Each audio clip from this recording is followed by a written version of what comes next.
दया है। दया है गुरु महाराज की साहब। जी गुरु जी। आज 11 जून 2026 की रात्रि पहर के 4 बजे से पूरन साहब द्वारा रचित बीजक पाठ का पाठ बीजक साहब द्वारा किया गया। तत्पश्चात उन्होंने सतगुरु कबीर साहब द्वारा रचित बीजक की साखी नंबर 335, 336 और 337 का टीका किया। इसी क्रम में मैं सतगुरु कबीर साहब द्वारा रचित बीजक की साखी नंबर 335, 336 और 337 का टीका जो पूरन साहब ने किया हो प्लस मैं अपने विवेक से बताने की कोशिश करूँगा। सभी ध्यान से सुने। कारे बड़े कुल उपजे, जोरे बड़ी बुद्धि नाही, जैसा फूल उजारी का मिथ्या लगी झरी जाही। इसमें सतगुरु कबीर साहब कहते हैं कि हे मनुष्य, उत्तम कुल में उत्पन्न होकर भी तुझे क्या मिला? यदि बुद्धि ऊंची नहीं है, यानी निर्जन जंगलों में अच्छे फूल खिलकर बेकार में ही झड़ जाते हैं, यानी किसी के काम नहीं आते। दूसरे शब्दों में, उत्तम मानव जाति में पैदा होकर भी कोई आत्म कल्याण कार्य न करके मनुष्य ने अपना जीवन बेकार ही खो दिया।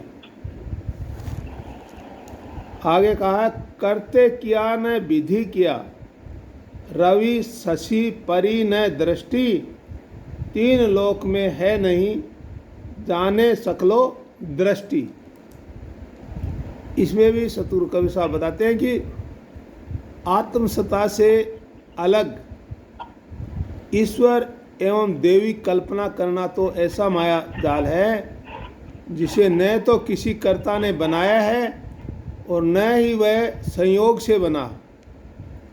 ये तो संसार में है ही नहीं और उसे सूर्य चंद्रमा को के प्रकाश में भी नहीं देखा जा सकता, लेकिन अविवेकी संसार उसे जानता एवं मानता है। आगे बताया, सुर हुर पेड़ अगाध फल, पंछी मरिया झूर, बहुत जतन के खोजिया, फल मीठा पे दूर। इसमें सतगुरु कबीर साहब बताते हैं कि ऐसा लंबा पेड़ किस काम का जिसमें मीठे फल तो लगे हुए हैं, लेकिन खाने की आशा किए पक्षी फल न खा पाकर सूख सूख कर मर रहे हैं। कहने का अर्थ यह है कि मनुष्य का काल्पनिक स्वर्ग बहुत दूर या ऊंचा है, जहाँ के मधुर भोग एवं ईश्वर से मिलने की आशा करते हुए रसिक भक्त उसे पाते नहीं है, लेकिन तपस्या में सूख सूख कर मर जाते हैं। यानी सांसारिक व्यक्ति धर्म गुरुओं के चक्कर में फंसकर स्वर्ग के फल को पाने की कोशिश करते हैं, लेकिन वह तो दुर्लभ है। तो आज की जो 3 साखी है, इन 3 साखी में सतगुरु कबीर साहब ने यही समझाया है कि हे मनुष्य, तुम अच्छे कुल में जन्म तो तुमने ले लिया, लेकिन तेरी बुद्धि अगर ऊंची नहीं है, तेरी बुद्धि अगर सही नहीं है, तो तुम कैसा है? जैसे एक जंगल के अंदर पैदा हुआ जंगली जो फूल है वो बहुत अच्छे से खिलता है और बहुत अच्छा दिखता है, लेकिन वो ऐसे ही खिल जाता है और सूख के झड़ जाता है, बेकार में ही, कोई काम नहीं आता। तो दूसरे शब्दों में उन्होंने ये बताया कि उत्तम मानव जाति में पैदा होकर भी कोई आत्म कल्याण का कार्य अगर तूने नहीं किया तो ये मनुष्य जीवन तेरा जो है वो बिल्कुल बेकार है, कोई काम का नहीं है। आगे बताया है कि आत्मसत्ता से अलग, मतलब इस शरीर के अंदर ही जो कुछ है, सब कुछ है, उससे अलग तू ईश्वर को और देवी कल्पना को की कल्पना करता है और ये एक बहुत बड़ा माया जाल है जिसमें तुम नहीं पूरी दुनिया उसमें फंसी हुई है और तुम उस जाल के अंदर फंसे हुए हो।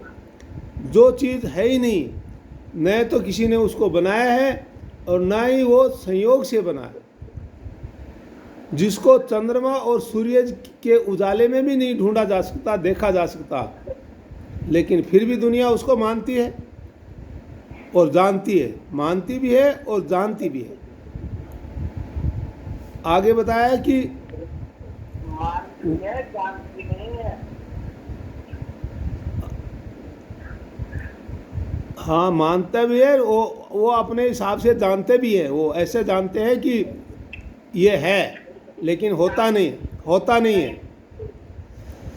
आगे बताया लंबा पेड़, ऐसा लंबा पेड़ जो किस काम का, जिस पे लगे हुए फल हैं वो मीठे तो हैं, लेकिन वहाँ तक पहुँचने के लिए पक्षी है वो उड़ उड़ के वहाँ तक पहुँचते पहुँचते मर जाता है, लेकिन उस फल को पा नहीं सकता।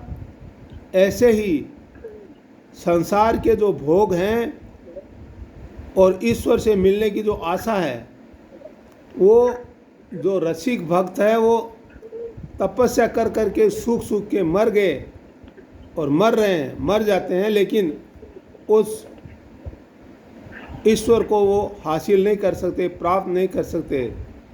यानी सांसारिक जो धर्म व्यक्ति, जो धर्म गुरु हैं के चक्कर में पड़ करके और स्वर्ग के फल के चक्कर में, और वो खुद का शरीर खत्म कर लेते हैं, लेकिन उसको पा नहीं सकते क्योंकि वो तो बहुत दुर्लभ है। ऐसा आज की 3 साखियों में सतगुरु कबीर साहब ने बताने की कोशिश किया है। जी गुरु जी।